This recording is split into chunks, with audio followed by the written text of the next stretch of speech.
근데 어차피 이제 일주일 남았는데, 저는 보니까 투표를 60대 이상이 1200만으로서 전체 유권자 28%거든요.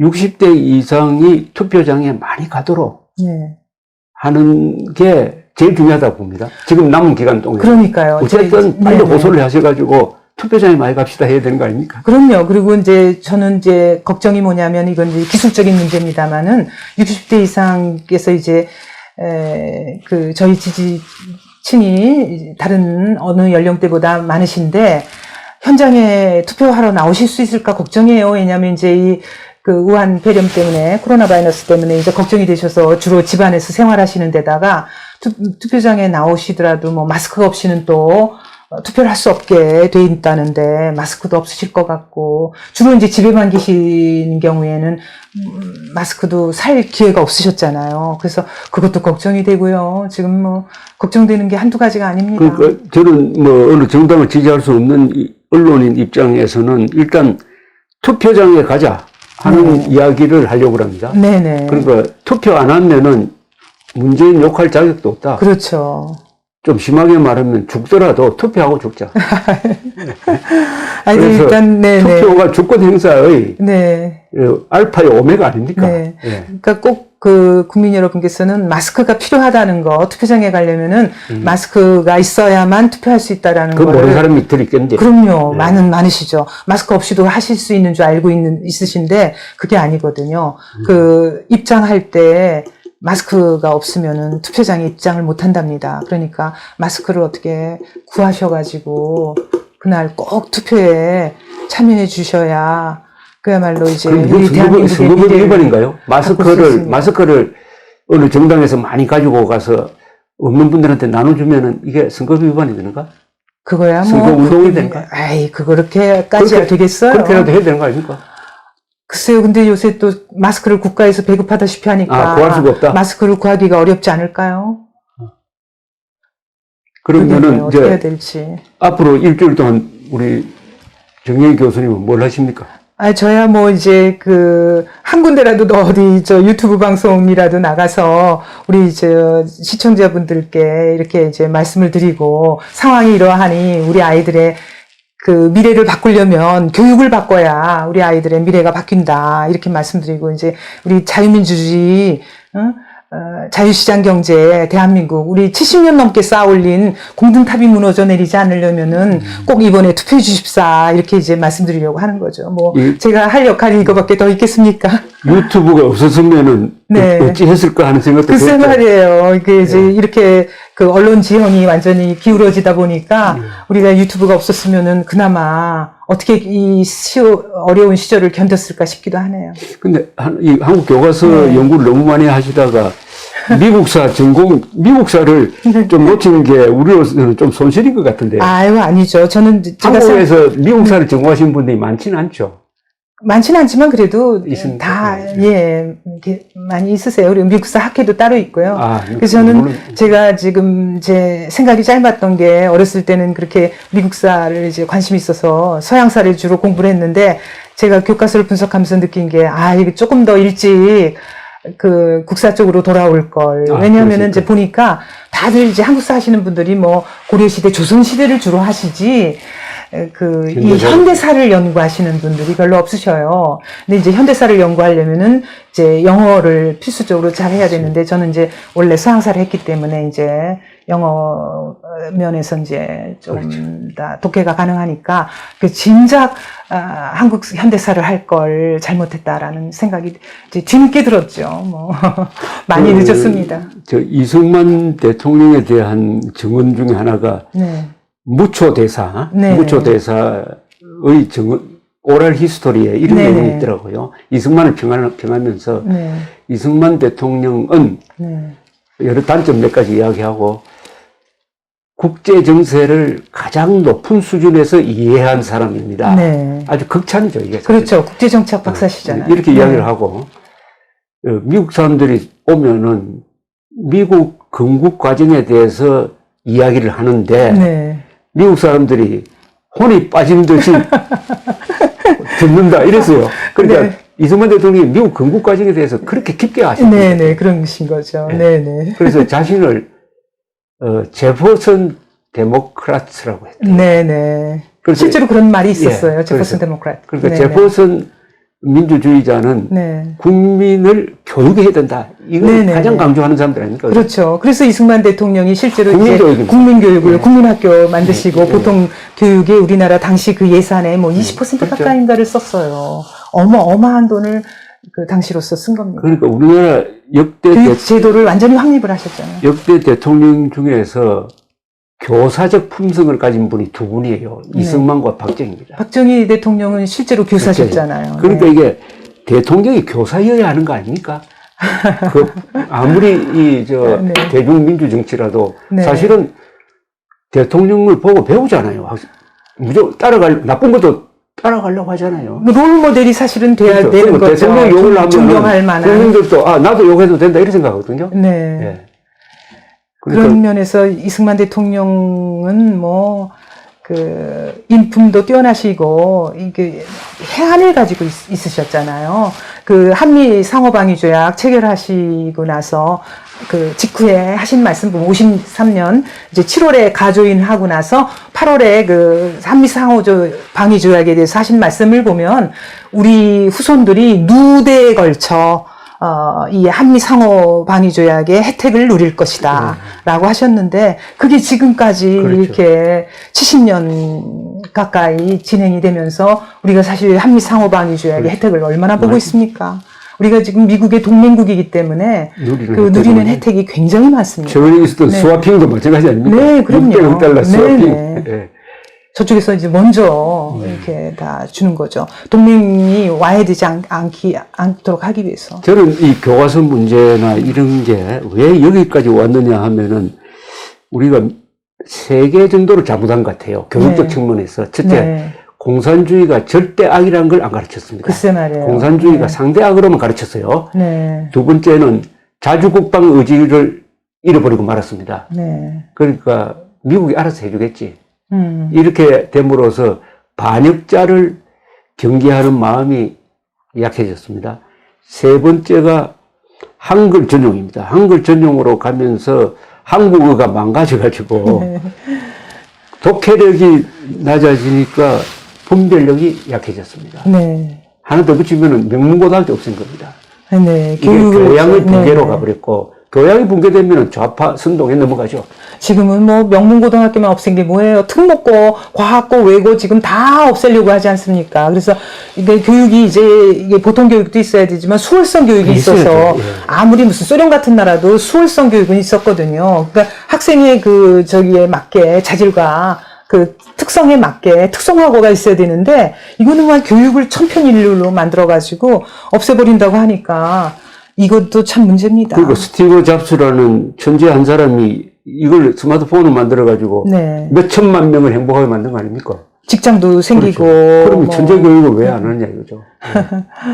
일부러 안 하는 것 같아요. 그래서 좌파가 제일 싫어하는 게 천재 아닙니까? 어쨌든 뭐 천재까지는 바라지 않더라도 어떤 특성화라는 게 이제 여러 가지가 있잖아요. 뭐 과학고도 있고 무슨 그렇죠. 미술학교도 있고 뭐 여러 가지가 있는데 뭐 만화고등학교도 있고 별거 다 있어요. 애니메이션 뭐. 그런데 이런 식으로 그냥 획일적으로 딱 주어지는 거 하나만 하라고. 그래서 뭐 교과서 또 국정교과서 폐지할 때는 뭐 다양한 교과서를 하겠다 그러면서 이런 교육에 있어서는 또 왜 다양성을 거부하는지 앞뒤가 안 맞는 거죠.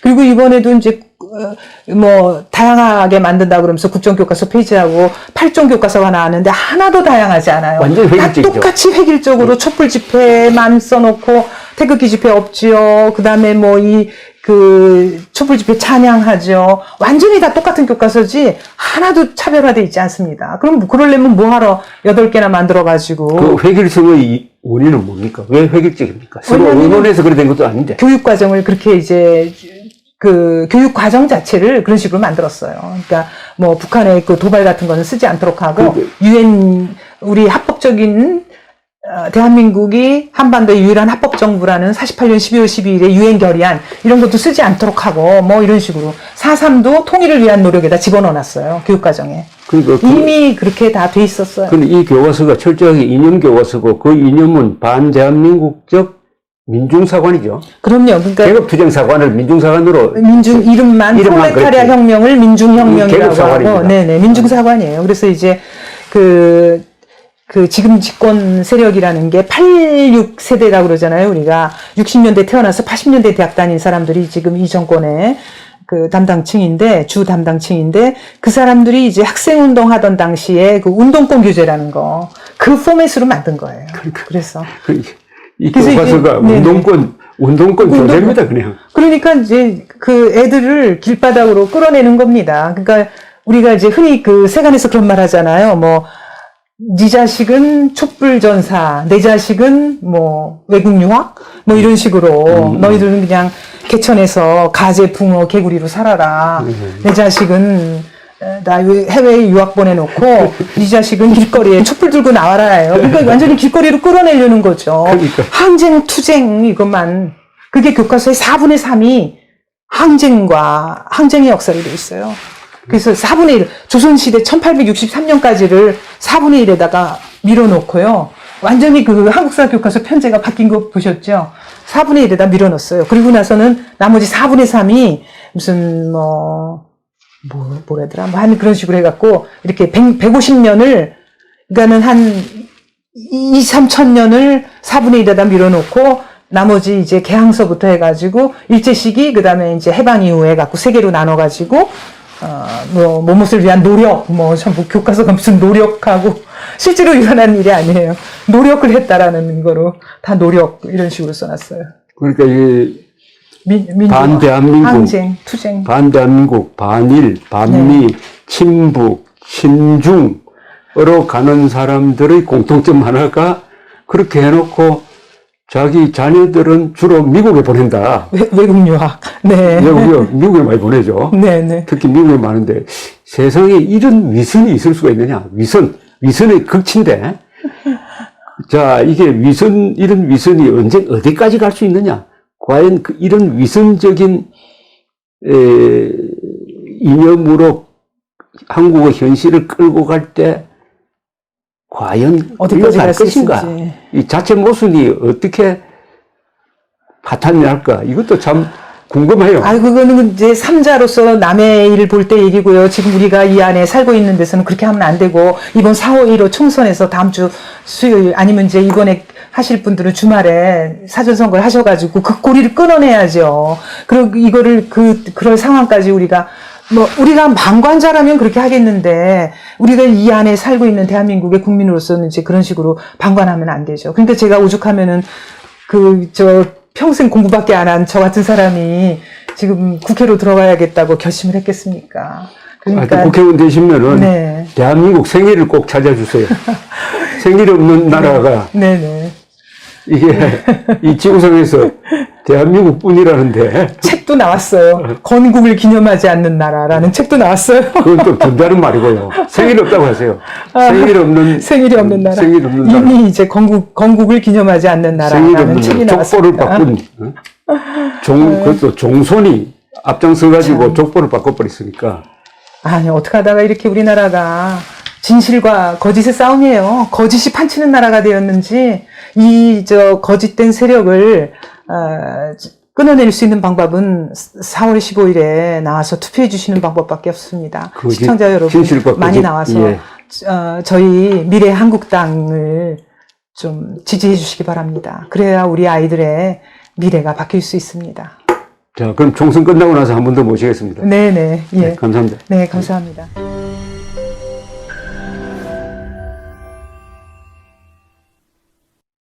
조갑제 TV 시청자 여러분 안녕하십니까? 2020년 새해를 맞아서 조갑제 TV가 새로운 시도를 하겠습니다. 구글에서 제공하는 유튜브 채널 멤버십 제도입니다. 쉽게 말하면 조갑제 TV 회원 제도입니다. 에 대해서 설명을 드리겠습니다. 벌써 조갑제 TV 구독자가 35만 명을 넘어섰습니다. 아이슬란드 인구와 같게 되었으니까 앞으로 이 커뮤니티를 활성화하고 상방향 소통을 강화하기 위한 제도입니다. 구독 버튼 옆에 있는 가입 버튼을 눌러주시기 바랍니다. 이 채널 멤버십 제도는 유료입니다. 유료인데 등급을 세 등급으로 나누어서 특혜를 드리는데 구별이 있습니다. 조갑제 TV 첫째 친구 월 12,000원 내시는 분들을 친구라고 부르기로 했습니다. 이분들에게는 회원 전용 동영상을 제공을 합니다. 별명을 조갑제가 답한다라고 했습니다. 논란이 되는 사실 등에 대해서 저에게 질문을 해주시면은 제가 성실하게 답을 하는 동영상입니다. 그 다음 등급이 동지입니다. 동지는 월 3만 원 내시는 분입니다. 동영상을 선공개하는 혜택을 추가하기로 했습니다. 앞에 회원 전용 동영상은 기본적으로 받으시는 것이고 동영상 선공개 미리 궁금한 동영상을 보실 수 있도록 하겠습니다. 세 번째가 월 6만 원 내시는 분들을 전우라고 이름을 붙였습니다. 이분들에게는 친구, 동지들이 누리는 혜택 플러스 이 전우에 가입하신 분들의 성함을 물론 필명이겠죠. 언급을 하고 조갑제의 교양 강좌 동영상을 보실 수 있도록 하겠습니다. 단연간의 취재 경험을 토대로 한국 현대사의 비화라든지 세계사 산책, 여행 가이드 등 깊이 있는 정보를 제공하도록 하겠습니다. 그리고 친구, 동지, 전우 분들에게는 배지가 제공됩니다. 여러분들의 성함 옆에 붙어서 색깔이 바뀝니다. 한 달, 두 달, 6달 이런 식으로 회비를 내는 기간에 따라서 색깔이 바뀌는 디지털 배지를 제공해 드립니다. 여기 회원에 가입하지 않는 분들에게는 불이익이 없습니다. 지금처럼 무료로 동영상을 시청할 수 있습니다. 여기 동영상 가입 절차는 별도의 공지를 참고해 주시기 바랍니다. 감사합니다. 구독 버튼 옆에 있는 가입 버튼을 눌러 주시기 바랍니다.